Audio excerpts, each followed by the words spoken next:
Hi, I'm Paul Friedman. I'm the founder of the Marriage Foundation. Hopefully, you're already a subscriber and learning the truth about marriage. And I'm going to share the truth with you about your situation and be prepared to hear something you haven't heard before. The Marriage Foundation does things very, very differently. I used to be a divorce mediator. That was over 20 years ago. And I switched to helping couples when one of my couples asked for help. And I got involved with them and realized, wow, what is out there is all wrong. All of it. It's amazing. You'd never even imagine. But the problem is that Western psychology is not what you would call a hard science. So they've taken theories and compounded the error. Where what I did was I took a look at marriage, starting with why do you get married? And you get married not to be compatible, and no offense to those who have these websites where we do a compatibility check and all that. No offense to them. Everyone's trying to do their best, but we don't get married for those reasons. Men and women are very different from the beginning. It's amazing how I'll go on YouTube. I love watching major construction things going on, and I like history. And it totally bores my wife. And she's interested in, the Queen and that kind of stuff. And it's fine. It's fine. We didn't get married because we're compatible. We get married because we fit together. She's my soulmate. And I discovered that she was my soulmate, not on the level of things that we did, but how we perceived the world was important. And more importantly was how we connected on the level of love. You see, this is rarely mentioned in the world today, but you get married because you fall in love with your wife, and she married you because she fell in love with you. But it's much deeper than that. Your expectation of your marriage was not about going bowling together or hunting together or crafts together.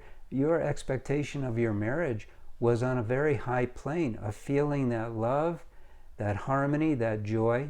Being there for each other was important, but sometimes even that's not possible. What is possible when we understand it, and it's no one's fault that the world doesn't teach us this. I mean, look at the advances that we have made technologically. Look at the advances we've made politically. And I don't want to get into a political argument, but I mean, there's talk of wars, but there aren't many wars anymore like there used to be. People are settling their differences with communication rather than guns. So the point is that we have not advanced technologically in the area of marriage. And that's what we're doing here at the Marriage Foundation. I felt that I was well suited to it because of my pragmatic approach to things, as well as my spiritual life. And marriage is very spiritual because love is very spiritual, isn't it? Love, joy, these are spiritual things. They're not quantifiable. You can't measure them. And yet they're as tangible as anything else. In fact, more tangible, because you've experienced love. You have. And you knew that was real. And everything else in the world is transitory. When we get happy because we get a new car or get an increase in our payments to live on, those happinesses fade, but that love doesn't. The problem is we didn't learn it, and so we didn't work with it. We didn't work on our marriages at all. I mean, it's common thinking that the wedding day is the happiest day of a woman's life. Well, what does that suggest? That suggests that from then on it goes downhill. And in fact, it does. I mean, when I was a divorce mediator, I believed in divorce because I thought, well, how long can you keep it going? And so this idea of compatibility, the idea of not enough sex, the idea of this or that, bad communication, these are all meaningless. They are. In the context of what you're supposed to be doing in your marriage, those are minor attributes. What you're supposed to be doing in your marriage is you're supposed to be focused on the love and the happiness. Think of your marriage as a container. I call it the sacred space of marriage, but that's because it's cute. The truth is that it's a container. Only two of you have access to this container, just the two of you, right? So what goes into this container is up to the two of you.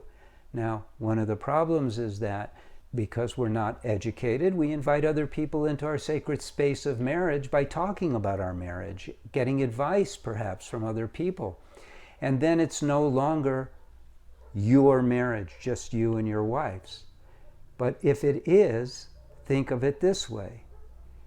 The two of you, and you can't be responsible for what she does. You're individuals. You remain individuals always. So as an individual, you can only take a look at your own behavior, which includes thinking, feeling. All of this is your own behavior. Behavior is not only external, it's internal. So what do you put into your marriage?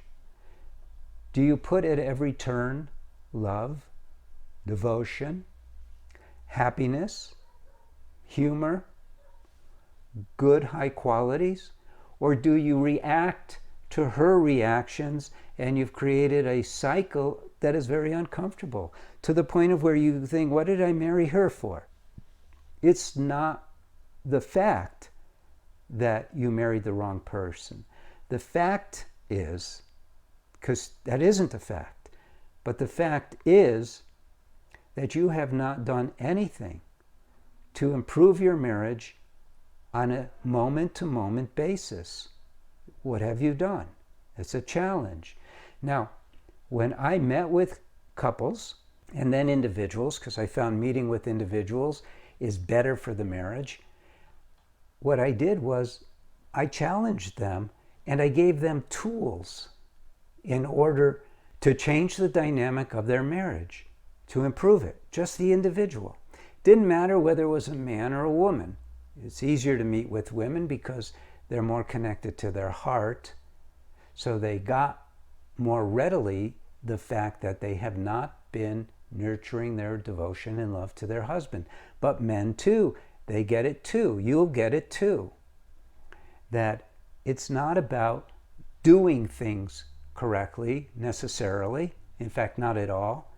It's about becoming the man who you suggested to your wife to be that you are, but you didn't follow up on it because you allowed your mind and all of its habitual reactions and instincts to thwart the desire of your heart.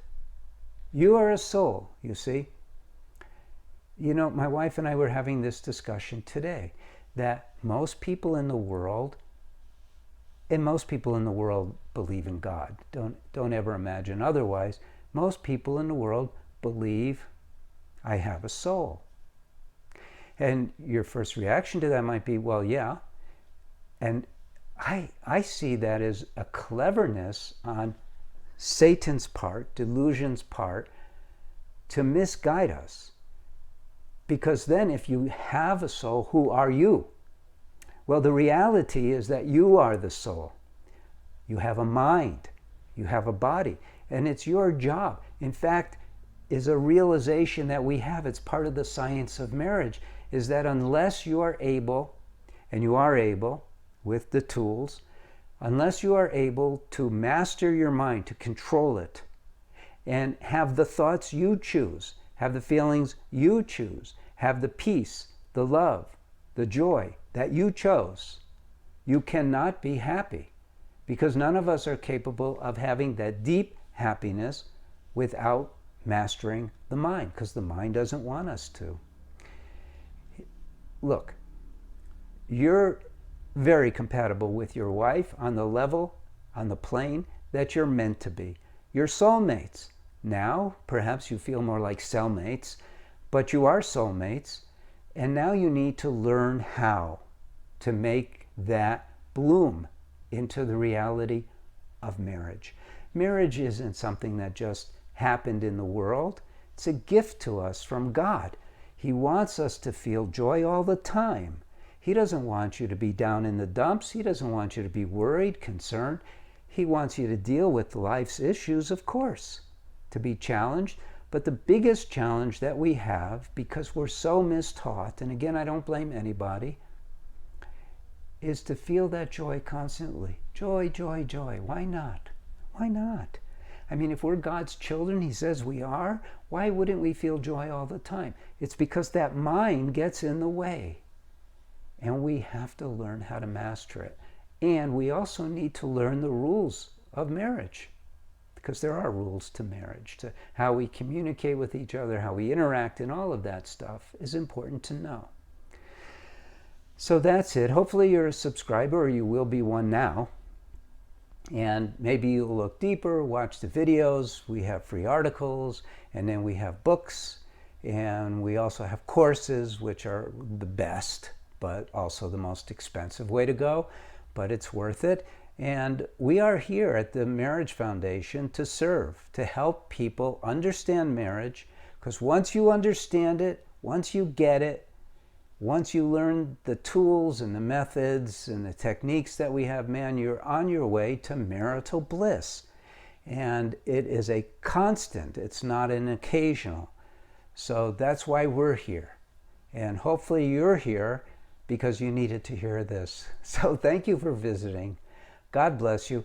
And if you've been a follower and you're just once again listening to another one of my videos and you want to be a TMF marriage counselor yourself, we are in the process right now of putting it online, where we're going to have a course. I'm constructing it as we go, so it's not there yet, but huge discount if you sign up now. And we want to have TMF marriage counselors all over. We'll be the only legitimate marriage counselors in the world, actually, because everyone else is using Western psychology, which is like using a pair of pliers to drive in a screwdriver. It doesn't work. But our stuff works. It's 100%. You'll realize that as you dig deeper into what we do. God bless you. Thank you. And we'll see you again. Take care.